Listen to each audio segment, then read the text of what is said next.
Hey guys, I just want to take a minute and show you what you need to do with this assignment today. First off, you need to download the PowerPoint by clicking on it. I've already done that, so I'm going to pull up the PowerPoint right quick.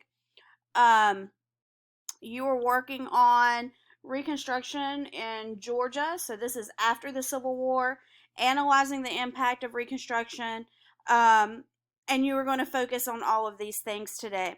So remember, most of you have completed a PowerPoint like this before.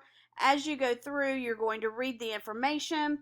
It says watch the video, so you're going to right click, you're going to click hyperlink and open hyperlink, and the video will pop up. If it doesn't pop up that way, you can click slideshow, play from current slide, and it will look like this. You can click the picture and it should pop up.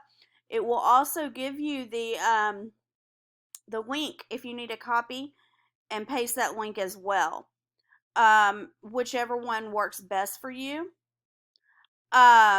This one right here, it says use the information. You're going to drag the thumbs up if it's true, thumbs down if it's false. If this statement is false, you are going to correct it and make it true.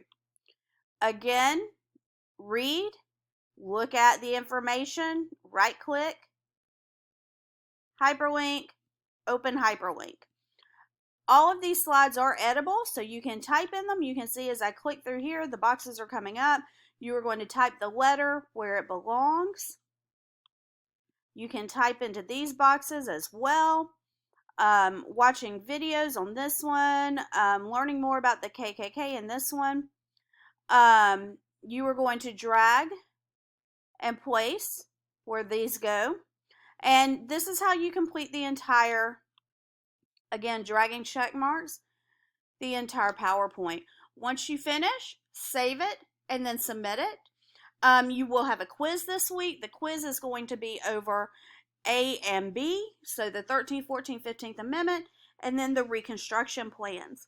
Your unit test over this is a very short unit, so your unit test will be next week. Make sure you are studying for that. Your summary has been attached to this module. If you have any questions, please feel free to email me.